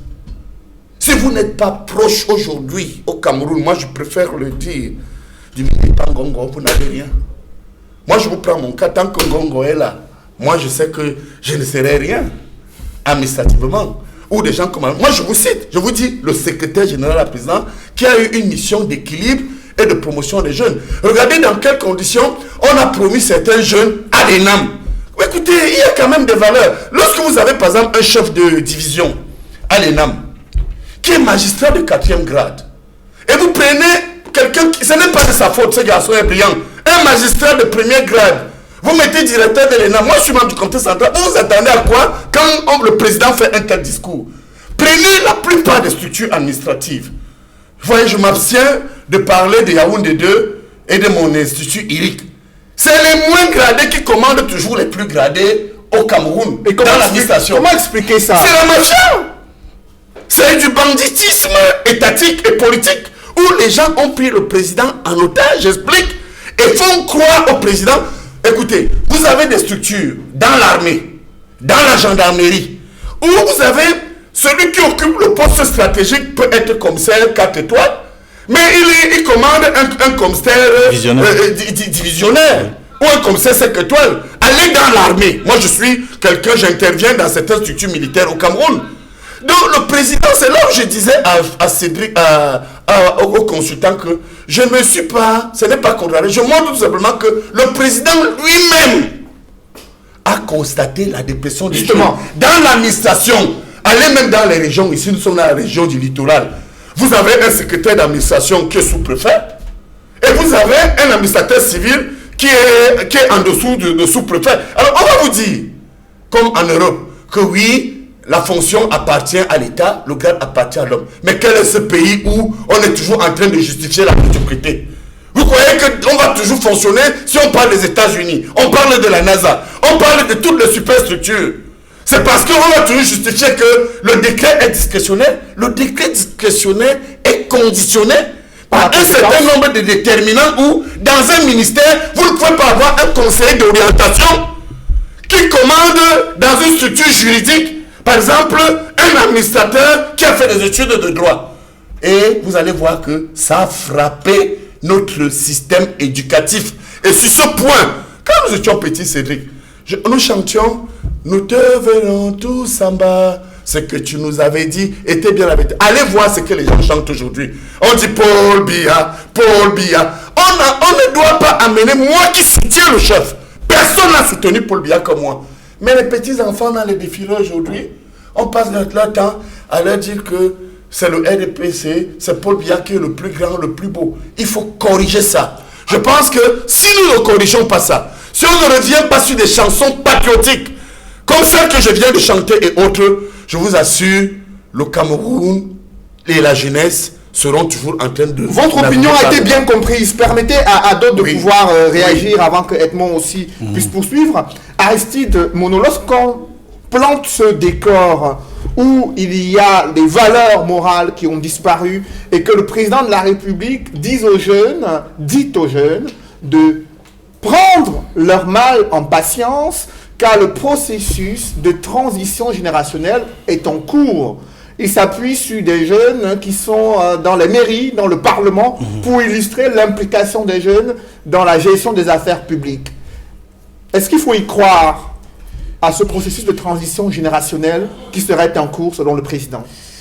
Je ne sais pas quel est le point de départ de ce processus, parce qu'un processus doit avoir un point de départ et également un point d'achèvement. Pour le moment, on a l'impression que c'est un train qui a démarré fort longtemps et que le président aujourd'hui est étonné de voir des jeunes s'investir dans la politique au moment où on a voulu imposer en fait un certain ordre gérontocratique dans notre pays. Je pense que le véritable souci n'est pas celui de la juvénilisation de l'élite politique, du leadership, parce que même dans la catégorie jeune, ce n'est pas une certaine homogénéité. On a l'impression que lorsqu'on on veut parler de la longévité ou de l'âge du président, il faut opposer en face les jeunes. Non, les jeunes ne sont pas, c'est pas un groupe homogène. Il en est de même de la catégorie des vieux, de la catégorie des vieillards. Ce ne sont pas des groupes homogènes. Mon grand-père, par exemple, il n'a rien mangé dans cette république. Il ne se reconnaît pas dans la catégorie des vieillards, donc de la gérontocratie. J'ai aujourd'hui, mes parents, ils ne se reconnaissent pas en fait dans cette gérontocratie. La même chose avec la jeunesse. Lorsqu'on parle par exemple de la jeunesse, M. Manaouda Malachi ne se reconnaît pas dans ma jeunesse. M. Sombo Angoula ne se reconnaît pas dans ma jeunesse. Le fils de M. René Emmanuel Sadi, qui a été mon camarade Sciences Po, ne se reconnaît pas dans ma jeunesse. Donc, il est difficile aujourd'hui de poser le débat dans une forme d'antagonisme entre jeunes et vieux. Il faut donc faire extrêmement attention. Mais pourtant, il y a deux tableaux qui se présentent. Il y a plus de 60 ans, lorsque le président Paul Biya arrive aux affaires en tant que haut fonctionnaire, il a à peine 29 ans et il occupe d'importantes fonctions au sein de la République. Presque tout le gouvernement d'Amadou Ahidjo a sensiblement moins de 35, moins de 40 ans. Alors aujourd'hui, 60 ans plus tard, pratiquement, dans le monde, on observe cette tendance à prendre des compétences jeunes, mais au Cameroun, la moyenne d'âge est plus de 60 ans, 70 ans au sein du gouvernement, de l'administration publique. Est-ce que ce contraste-là, avec ce discours de transition générationnelle, comment vous le mettez en perspective? En fait, Nofélé, je veux juste vous faire comprendre que le critère jeune n'est pas une garantie de bonne gouvernance. Vous pouvez avoir des jeunes qui font dans la malversation. Si je prends par exemple le cas de la répression des opposants, qui répriment des opposants, qui interdisent les marches des opposants, ce sont des sous-préfets jeunes qui bastonnent les jeunes du MRC avec des lattes, ce sont des policiers jeunes. Donc en fait, il y a certains aujourd'hui qui vous disent de manière ouverte et péremptoire que si j'avais été à la place de Paul Biya, j'aurais déjà fini avec Amto. Donc il faut dire qu'à un moment donné, Biya peut sembler un peu plus humain que certains jeunes. Il faut donc faire extrêmement faire attention à ce genre d'antagonisme. Il y a des jeunes aujourd'hui qui sont, ma foi, dans une logique de cynisme assez aggravé. Je suis d'accord. On a constaté donc chez nos vieux. Il faut donc faire extrêmement attention. Il faut distinguer. Et je pense que l'antagonisme qui vaille dans notre système, c'est des en bas d'en bas et des en haut d'en haut. En fait, c'est comme ça qu'il faut poser le souci. Parce qu'il y a des vieux qui sont des en bas d'en bas. Il y a des jeunes qui sont des en haut d'en haut. Alors, on nous a dit à un moment donné qu'il faut faire la promotion des jeunes. On a mis des gars au ministère de la Santé. Allez savoir que le processus qui a concouru à la désignation de M. Manaouda, allez voir comment M. Sombo a été élevé au rang de DG dans de l'ENAM. Alors, est-ce qu'on pourra donc prendre cela et contenter les jeunes et dire aux jeunes que vous êtes assez représentés? Donc, il y a un problème de processus de casting même. Quels sont ces jeunes qui sont castés? Il faut également voir le point de la jeunes qui sont des PD parce qu'il y a également des jeunes qui ont des idées de vieillards et qui sont plus cruels que des vieillards. Moi, je pense que ceux qui prennent, par exemple, l'âge du président comme un obstacle à la gestion du pays, ceux qui prennent la longévité au pouvoir comme un obstacle, pour moi, ça ne constitue pas un obstacle dès lors que le président de la République est productif. Si vous avez un président qui est productif, ça veut dire qu'il résout vos soucis, même s'il fait 100 ans au pouvoir. Si vous avez le minimum, si vous avez accès de manière équitable aux ressources de l'État, il n'y a pas de souci à se faire. Donc on a un problème de longévité tout simplement parce que à un moment donné, on estime que le président de la République ne produit pas assez, ou alors le rendement n'est pas ce qu'on attend de lui. Donc il n'y a pas un souci de jeunes vieux dans notre pays. On a un problème des en haut d'en haut, des en bas d'en bas. Et à ce moment précis, je pense qu'il y a une lourde responsabilité de la jeunesse. Aujourd'hui, on va peut-être aborder, en tout cas nous sommes déjà sur le sujet.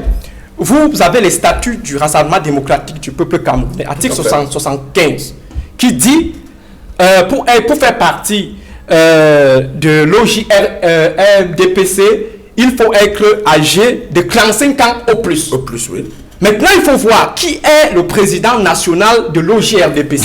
Et Somba Auguste. Et qui sont sur le plateau pour parler au nom de la jeunesse. Il a plus de 40 ans. Ce sont des vieillards, ce sont des pères de 40 ans. Oui. Et je Mais pense c'est pas exprès. que ça devrait commencer par cette assomption. C'est-à-dire la jeunesse devrait s'assumer. Moi, j'ai 47 ans, Nofélé. Je dois assumer mon âge sur un plateau. Je devrais le dire en public et dire aux gens, Bravo. je ne suis plus jeune parce qu'on est jeune lorsqu'on a moins de 35 ans. Il faut donc que la jeunesse commence déjà par être honnête, par être également assez responsable. Aujourd'hui, vous avez les gens qui s'investissent dans l'économie, qui s'investissent dans le sport, mais lorsqu'on parle de la décision, c'est-à-dire le pouvoir, la politique, vous avez des jeunes qui affichent une désaffection totale. Ils vous disent que moi je ne parle pas de la politique et pourtant ils oublient une chose, c'est que c'est la politique qui détermine en fait tout. Lorsqu'on dit par exemple que les politologues sont des toutologues, c'est-à-dire ils parlent de tout, ils oublient qu'en fait le politologue parle tout ce qui est en rapport avec le pouvoir, que ce soit la sorcellerie, que ce soit l'économie, que ce soit le sport, le culturel. Du moment où cela impacte le pouvoir, ça intéresse le politologue. Donc on doit comprendre que la politique c'est le centre de tout. C'est-à-dire que vous allez arriver comme M. Manu Dibangoa, on lui a confié le droit d'auteur. Mais après quelques années, lui, il a compris que ce n'était pas en fait un milieu approprié. Il a été déboulonné. Il est parti avec toute la honte. Et je suis convaincu qu'il a regretté pourquoi est-ce qu'il a même accepté l'offre du président. Donc il faut comprendre qu'à un moment donné que la jeunesse doit prendre en main sa responsabilité. Aujourd'hui, vous avez des jeunes qui multiplient ou alors qui opèrent dans un extrémisme barbare sur les réseaux sociaux. C'est-à-dire, il suffit que vous signalez à un moment donné qu'il y a un problème de coupure intempestive. Immédiatement, on vous dit, vraiment, moi, je ne suis pas dans vos choses de politiciens là. C'est-à-dire que des jeunes s'auto-excluent et ils préfèrent plutôt aller dans l'autoconsommation, aller dans des bars, aller voir des marabouts, aller dans des églises réveillées, parce qu'ils estiment que c'est par là où ils trouveront la solution. Et pourtant, ils oublient que la solution passe au niveau du management, la gestion de l'État. Et la gestion de l'État commande l'implication de tous. Chacun devra en fait chercher à sécuriser sa part de bénéfices ou alors sa part de portion dans ce qu'on appelle l'État. Parce que l'État, c'est le gâteau, le national cake. Il faut que tout le monde essaye de s'investir pour sécuriser sa part. Si vous ne vous investissez pas dans la politique, monsieur le maire, en tout cas, bon, on va vous imposer un maire dans la localité qui va commencer à vous vendre une place au marché à 500 000 francs CFA. Comment est-ce que vous avez un petit capital de 35 millions, on vous demande de verser 500 000 pour avoir une place à la mairie, une place au niveau du marché. Et entre-temps, le jeune qui subit cela est le premier à tirer sur vous. Je vais vous dire une chose. Je causais avec certains jeunes quelque part à soi. Il y a un qui m'a dit ouvertement, le jour que je rencontrerai Noufélé, je vais casser ses dents. Je lui demande c'est quoi le souci. Il dit mais il ternit l'image du Cameroun. Il fait ceci. Je lui demande quel est ton problème. En quoi est-ce que il impacte ta vie? Heureusement aussi qu'enfin je suis convaincu que s'il se lance dans un tel exercice, il sera d'abord obligé peut-être de planifier ses obsèques. Donc vous pouvez comprendre que en fait il y a des jeunes qui sont plus barbares que des jeunes que des vieux. Je suis convaincu qu'il y a des jeunes aujourd'hui qui sont pires que M. Biya, qui sont pires que M. Niat, qui sont pires que M. Kavaï. On va rester sur le sujet Kangia pour parler de ce processus de transition générationnelle et la problématique de l'implication des jeunes dans la gestion des affaires publiques. Quel est votre regard, Edmond?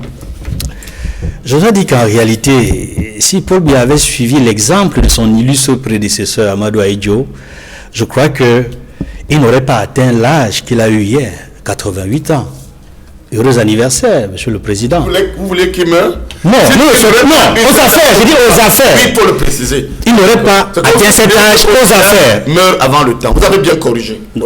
Vous ne m'avez même pas laissé terminer. Non, je vous ai laissé, vous étiez déjà ailleurs. Je dis qu'il n'aurait même pas eu cet âge aux affaires. D'accord. Il se serait retiré. Oui, là, aux affaires, je peux comprendre. Vous avez dit que là, c'est comme si vous vouliez qu'il meure avant 80 ans. Non, personne ne peut souhaiter la mort d'un chef d'État. Et même d'un congénère, même d'un compatriote. Cela ne se fait pas, c'est pas décent. Ça fait 59 ans qu'il est aux affaires. Si nous prenons pour repère le moment où il lance dans les activités comme fonctionnaire au Cameroun en octobre 62. Entre 62 et 2021, ça fait exactement 59 ans aux affaires.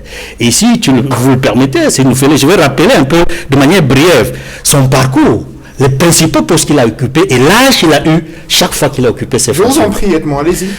Quand Paul Biya achève ses études à Paris, il revient au Cameroun sous la recommandation d'une haute personnalité française qui était déjà bien connue au Cameroun, qui était dans les activités politiques au Cameroun. Lui, Paul Oujoula, qui est le fondateur, n'est-ce pas, des hôpitaux à l'Ikem. Et très vite, il est reçu par le président Amadou Ahidjo qui lui confie des fonctions importantes, puisque visiblement, il a un destin qu'il doit assumer. C'est ainsi qu'en octobre 62, Paul Biya a 29 ans. La première fonction qu'il occupe quand il revient de Paris, il a 29 ans en octobre 62. Il est chargé de mission à la présidence de la République. Et très vite, 2 ans après, en janvier 1964, à l'âge de 31 ans, Paul Biya est directeur du cabinet du ministre de l'Éducation nationale, de la jeunesse et de la culture. William Eteku Mboumoua, de regretter mémoire. En juillet 1965, Paul Biya a 32 ans. Il est secrétaire général du ministre de l'Éducation nationale, de la jeunesse et de la culture. 2 ans après, à 34 ans, décembre 1967, Paul Biya est directeur du cabinet civil du président de la République. En janvier 68, Paul Biya a 35 ans. Il cumule le poste de directeur de cabinet avec celui de secrétaire général de la présidence de la République. Tout à fait. En août 68, il a toujours 35 ans et quelques mois. Il devient ministre secrétaire général de la présidence de la République. Et très vite, parce que... Ajouté ministre d'État même. Non, permettez que je compte. Il est d'abord ministre. Oui. Il est d'abord ministre en août 68. Ensuite, il devient ministre d'État, secrétaire général de la présidence de la République. Ça, c'est 3 ans après. C'est-à-dire en 1970. Bravo. Paul Biya a 37 ans. Tout à fait. En juin 75, alors là, je peux dire que c'est le début de l'émergence de Paul Biya. Le 30 juin 1975, Paul Biya, à l'âge de 42 ans, est Premier ministre de la République du Cameroun. Et cette fonction, il occupe jusqu'au 6 novembre 1982, où il accède au pouvoir à l'âge de 49 ans. À l'âge de 49 ans. Mais je dois préciser qu'entre le début de la fonction de Premier ministre en 1975 et celle de sa succession constitutionnelle le 6 novembre 1982, il a fallu qu'il y ait une loi en 1979 qui lui permette d'être celui-là qui va assurer la succession constitutionnelle du président Amadou Ahidjo, qui a démissionné de ses fonctions le jeudi 4 novembre 1982. La révision constitutionnelle de juin 1979 qui fait du Premier ministre le successeur constitutionnel. C'est une loi. Très bien. Loi du 29 juin 1979. On révise la Constitution. Oui, qui fait du Premier ministre le successeur constitutionnel du président. C'est exactement ça. Et quand Paul Biya accède au pouvoir, je le répète, à l'âge de 49 ans, c'est un jeune, il n'a pas 50 ans. Et puisqu'on parle de processus transitionnel, Ahidjo, lorsqu'il démissionne de ses fonctions, il a 58 ans. Oui, oui. C'est-à-dire il n'a même pas 60 ans, 70 ans. Donc en réalité, c'est quelqu'un qui avait déjà compris, compte tenu du travail qu'il a effectué, d'abord comme Premier ministre, avant l'indépendance, entre 58 et 61, entre 58 et 60, jour de l'indépendance, je précise qu'Amadou Ahidjo, lorsqu'il proclame l'indépendance le 1er janvier 1960, il a 36 ans, il est jeune. Et à la même époque, en 1960, le président de l'UPC, Félix Roland Mounier, a 35 ans. Tout à fait. En 1960. Donc, au pouvoir comme dans l'opposition, c'était des jeunes. Ce sont des jeunes qui étaient prêts alors que le président à bâtir MSC le Cameroun. Je vous en prie. Il va être président. Monsieur Messanganyami, permettez-moi que je développe. Permettez que je développe. J'ai dit donc que... Vous esquivez ça quand il s'agit d'opposition. Paul Biya. J'ai dit que celui qui veut être candidat à la il a la parole. Il a la parole. Permettez qu'il aille jusqu'au bout pour qu'on comprenne le sens de son argumentaire. Ahidjo a été président de la République de 1960 à 1982. C'est-à-dire qu'il a été président pendant 22 ans. C'était déjà beaucoup à l'époque. Mais aujourd'hui, avec le record de Paul Biya, on ne peut pas dire qu'Ahidjo est resté longtemps au pouvoir. Il n'a été président que pendant 22 ans. Et même si on ajoutait les 2 ans que Ahidjo a exercé avant l'indépendance comme Premier ministre, ça ne ferait que 24 ans. Paul Biya, il est au pouvoir. Il est aux affaires depuis 59 ans. Il est président de la République depuis le 6 novembre 82. Le 6 novembre 2021, ça va faire 39 ans que Paul Biya a fait. Est-ce que Paul Biya a réussi le processus transitionnel? Non. Parce que si... Professeur Messanganyem, vous permettez que je développe? J'ai rien dit. Je dois dire que Paul Biya, dans l'essentiel de ses discours, aussi bien comme président national du RDPC ou comme président de la République, met l'accent sur les jeunes et sur les femmes. Il parle toujours de la nécessité de donner de l'emploi aux femmes et aux jeunes. Il parle toujours de la nécessité d'hisser les jeunes à des fonctions importantes. Lui, il a occupé des fonctions importantes dès l'âge de 29 ans. Pourquoi est-ce que dans son gouvernement, on ne voit pas des jeunes qui auraient 29 ans? Aïdjo, dans son premier gouvernement, où il avait lui 36 ans, il avait des jeunes de 23 ans. Je me rappelle, je ne sais pas si un ministre a déjà battu ce record. Le ministre qui a 23 ans lorsqu'il accède en 1960, n'est-ce pas, lorsque le Cameroun a fait l'indépendance, c'est Pierre Kandem Nengi, l'ancien chef supérieur. Il a 23 ans. Lorsqu'il devient ministre d'État chargé de la santé et des populations. Avez-vous vu déjà dans un gouvernement de Paul Biya un ministre qui a l'âge de 23 ans, au moins de 30 ans? Nous parlons des processus générationnels. Ça veut dire que Paul Biya n'a même pas copié les bons exemples de son illustre prédécesseur.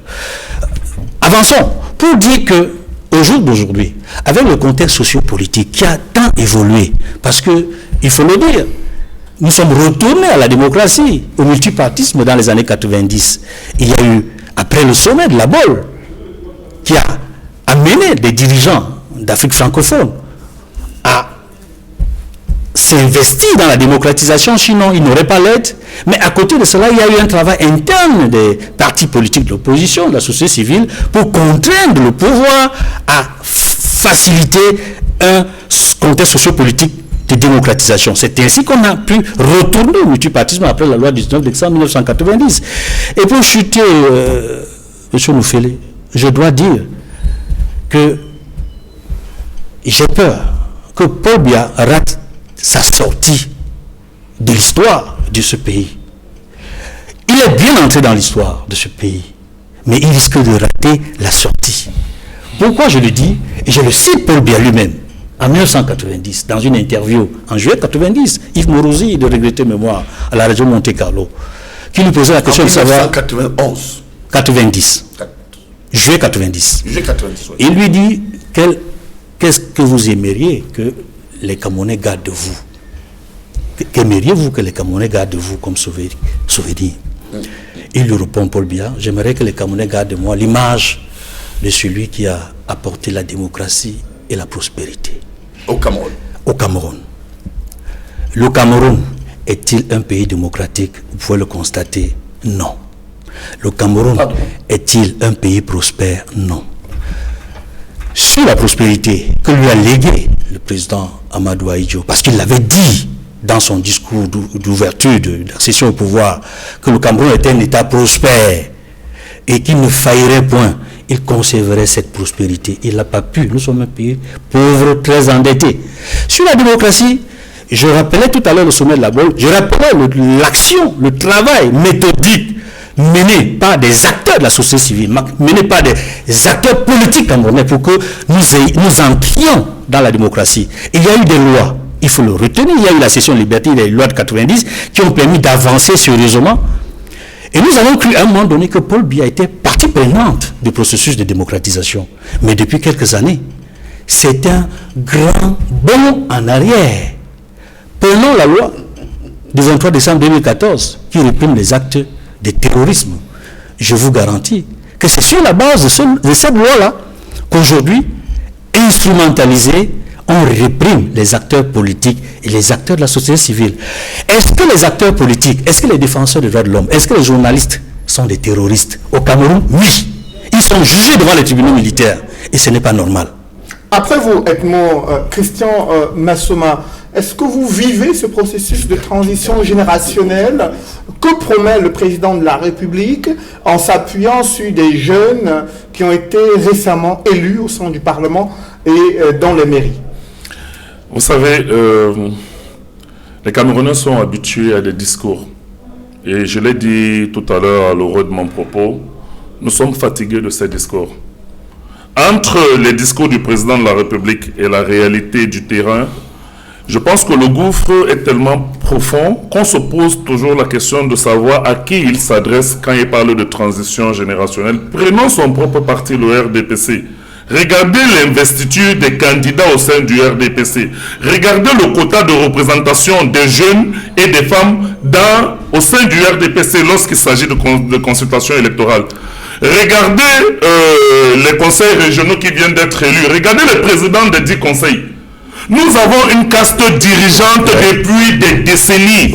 Nous avons les mêmes noms qui reviennent indéterminément. On a l'impression qu'il y a un clan mafieux qui a décidé de prendre le Cameroun en otage et qui ne veut en aucun cas entendre parler d'une forme de rajeunissement ou d'une forme de renouvellement de la classe politique et de l'élite politique, même au sein de son propre parti, le RDPC. Alors quand il parle de transition générationnelle, il parle de quoi? Qu'il lui-même, le président de la République, nous montre cet exemple de transition générationnelle. Tout à l'heure, le docteur Monod a dit que la longévité au pouvoir ne peut pas être... Pour moi, si c'est un problème. Parce que je crois fondamentalement en la démocratie et en tout ce qu'elle peut représenter comme valeur. Et l'une des valeurs fondamentales en matière de démocratie, c'est l'alternance. Lorsque vous ne pouvez pas accepter que dans un pays, il y a un processus d'alternance qui permet d'évaluer les gouvernants en fonction de leurs actions concrètement et d'avoir une grille qui permet de comparer ce que tel gouvernant ou tel politique a fait pour telle période, il est difficile de jauger l'état d'évolution de votre démocratie. Et au Cameroun aujourd'hui, on se retrouve justement dans une dictature qui est là depuis 40 ans, 50 ans, 60 ans, c'est-à-dire si nous devons commencer depuis les indépendances à Haïti et compagnie, et on se rend compte que ces gens-là ne veulent rien lâcher du tout. Et ils sont arrivés à un point où on se pose la question de savoir quelle est la direction qu'on veut donner aux nouvelles générations. Regardez regardez l'environnement politique aujourd'hui.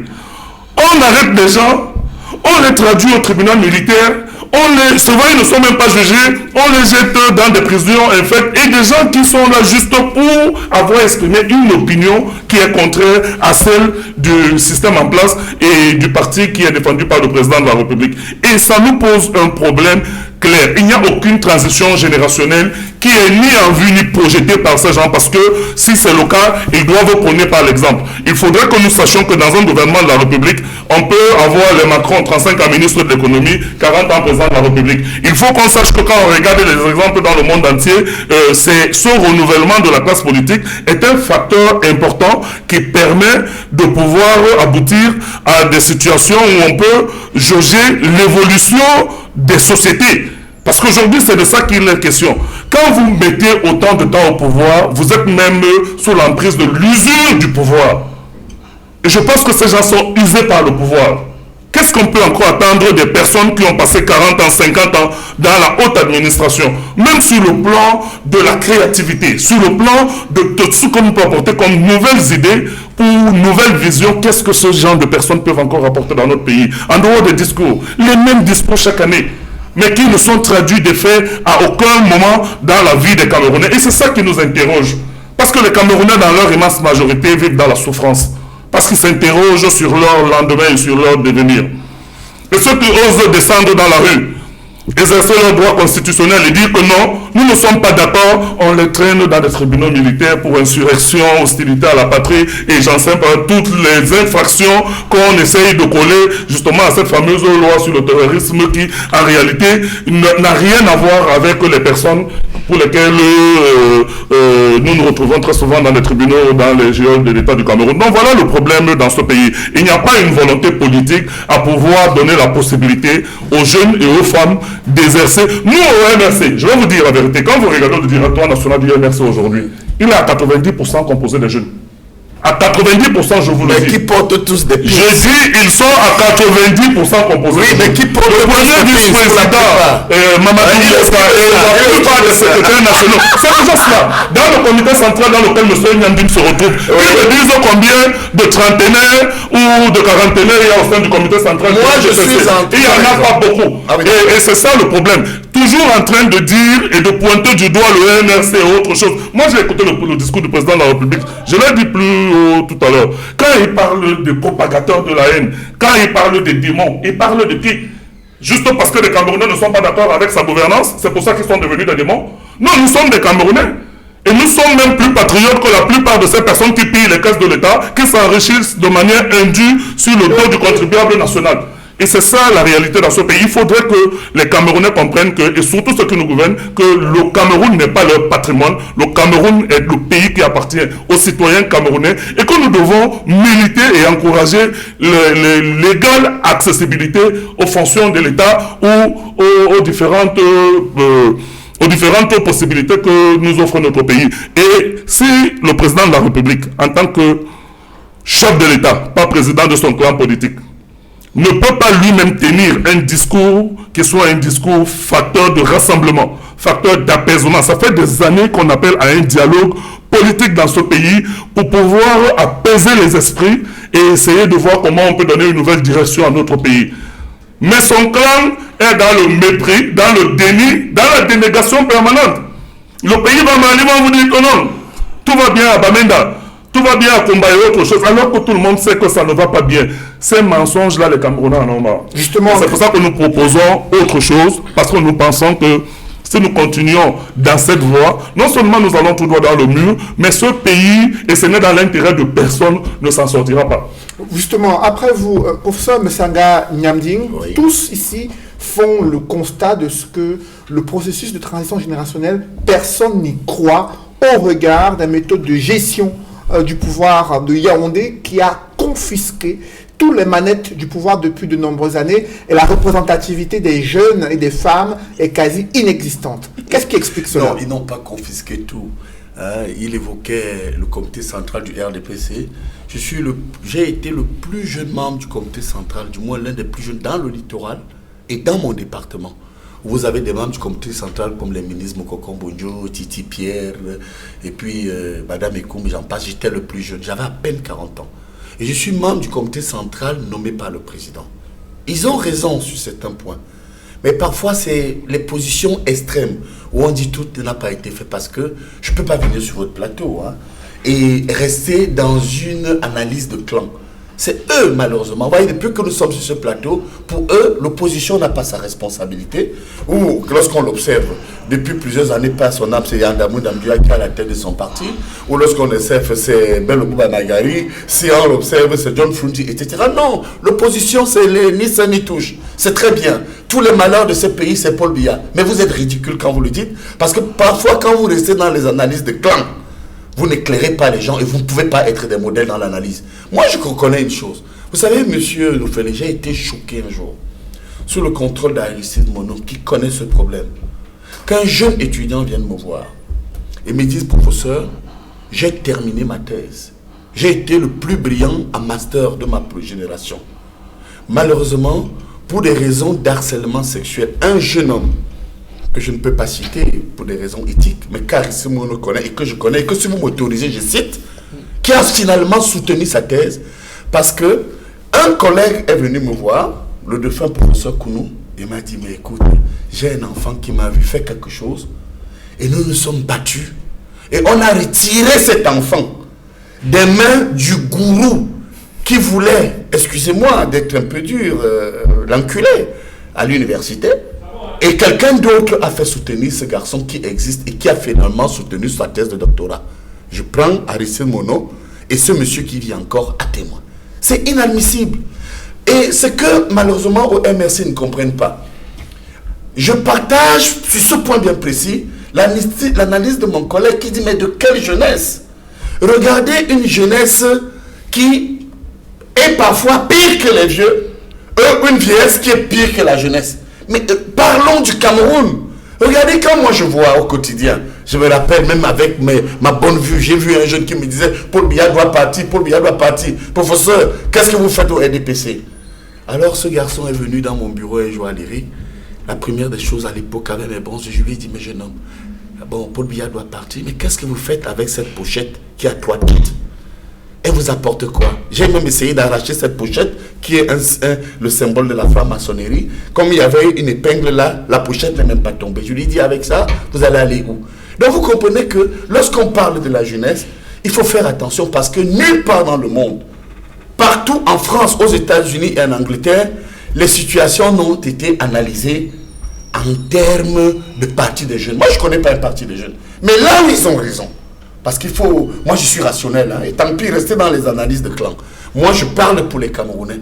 Notre jeunesse doit retrouver espoir à partir des modèles qui ne les conditionnent pas. C'est-à-dire que vous ne pouvez pas aujourd'hui prendre votre enfant, lui dire d'aller faire un stage dans une société T, X ou Y. L'enfant revient avec le derrière, le postérieur défenestré. C'est une réalité camerounaise. Vous ne pouvez pas nous dire aujourd'hui que tous ces jeunes qui commerçants, qui hommes d'affaires, pour réussir et pour exécuter les marchés publics, parce qu'on parle du secteur public, on parle des politiques publiques, mais ouais, ceux qui nous écoutent peuvent nous prendre pour des imbéciles. Si nous ne venons pas dire que malheureusement, même dans le milieu des affaires, secteur privé, initialement, où vous voulez faire un stage, ou chercher un travail dans une quincaillerie, dans une boulangerie, ou alors dans un hôtel, ou dans une société, dans le secteur privé, le patron vous conditionne. C'est une réalité. Et quand je dis qu'il faut soutenir le président Paul Biya, je vous assure, c'est un homme qui a autour de lui des diables. Les Camerounais et les jeunes sont très méchants. Mais il y a des dénonciations qui sont faites de ces cas d'abus, d'harcèlement, mais rien n'est fait contre les auteurs, qu'ils soient dans le public ou dans le privé, alors que l'administration justement a ce rôle de régulation et de sanction au cas où les enquêtes venaient à épingler des personnalités. Bien, bravo, pourquoi il n'y a pas de sanction? Bravo Cédric Noufélé, parce que c'est un système. Vous comprenez? Paul Biya peut partir demain si le système, le noyau dur demeure. Rien ne va changer. Écoutez, allez voir dans les services d'État. Moi, je vous parle d'une situation très grave. On peut faire des vox pop dans les administrations, dans les universités, dans les institutions, dans les sociétés. Mais quand vous voyez donc quelqu'un qui vient vous dire que non, le président Paul Biya n'a jamais nommé un ministre des Vétoires, on dit quel jeune? Encore qu'il a nommé. Je voudrais dire aux jeunes qui nous écoutent que lorsque Paul Biya arrive, son premier ministre, Ben Bouba Magari, a 35 ans. Vous comprenez? Lorsque Paul Biya arrive au pouvoir, son premier directeur général de la SOTUC, Godoué a 23 ans. Quand j'ai une personnalité comme les Atangana Mbara, les Olangena, les Ngongo, le ministre de Tangongo est en train de faire 10 ans. SGPR enlevé à peu près 10 ans à son œuvre, vous voyez qu'il était jeune. Il a mis des jeunes. Regardez beaucoup de jeunes aujourd'hui en prison, que je ne vais pas citer, suivez mon regard. Beaucoup ont été ministres à 30 ans, à 36 ans. Je ramène donc à l'analyse, à la chute, où parfois je suis convaincu que Cédric, Edmond Kamya est un opposant qui se passe pour un analyste. Il dit qu'il n'y a pas de démocratie au Cameroun. Mais mon Dieu, quand vous dites que les gens marchent, c'est vous, les extrémistes analystes, qui amenez des gens du RDPC, modérés et progressistes comme nous, à devenir des extrémistes. Parce que si je ne claquais pas, vous dites que le Cameroun n'est pas une démocratie, les gens marchent. Mais monsieur, où vous mettez les lois? On vous fait confiance dans un plateau comme celui-ci. Mais aidez, faites l'expertise. Dites quand même que lorsque une marche est interdite conformément à la loi, battons-nous pour changer les lois. Mais en même temps, je partage quand même son point de vue. Lorsque, à la fin, les investitures de mon parti m'ont fait honte. Moi, je ne suis pas extrémiste, je corrige. Parce que quand vous regardez les présidents des conseils régionaux, je n'ai rien contre ces personnes que je respecte beaucoup. Vous prenez par exemple celui, Barlock, qui est ici, 72 ans. On doit marcher. Hein. Regardez, moi, je sors de Paris, j'ai fait 3 jours, j'étais à New York. Après, je suis allé à l'Ouest, je suis revenu. C'est la jeunesse. Quand vous prenez le petit Miebouna, qui est mon père et que j'aime beaucoup Miebouna, c'est un travailleur, presque 77-78 ans. Quand vous prenez mon père Emmanuel V, que j'aime beaucoup, ancien capitaine de l'ordre, qui est mon beau-père et qui est mon ami, moi je dis qu'il faut quand même qu'on dise des choses. Comment on peut comprendre qu'un parti comme le RDPC n'investit que des vieux. Il se moque du président. Et notre rôle est de dire que si nous lâchons Paul Biya et nous critiquons et nous disons qu'il n'a pas tracé le cap, je vous jure, Cédric Noufélé, vous faites la part à ces pushistes scientifiques, à ces sectaires, à ces goujats qui ont déjà pris le Cameroun en otage parce que 80% des postes de décision et de pouvoir sont occupés par des sectaires au Cameroun. C'est moi qui vous parle. Mais qui les nomme?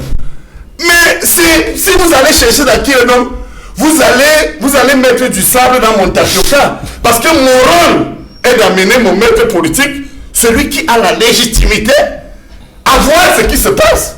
Quand vous me dites qui les nomme, c'est le président. Ouais. Moi, je peux vous retourner la question. Qui jouit de la légitimité populaire de nomination? C'est le président de la République. Moi, je suis membre du comité central. Lorsque vous lisez Machiavel, des titres livres, Le Prince, ben écoutez, il vous dit tout simplement que moi qui soutiens le chef, je lui donne tous les éléments. Vous ne pouvez pas m'empêcher de dire au quotidien au Cameroun que, mais monsieur le président, c'est les secteurs qui ont confisqué. Allez même à la présidence de la République. Faites le bilan. Moi, je l'ai fait avec Ateba Yéné.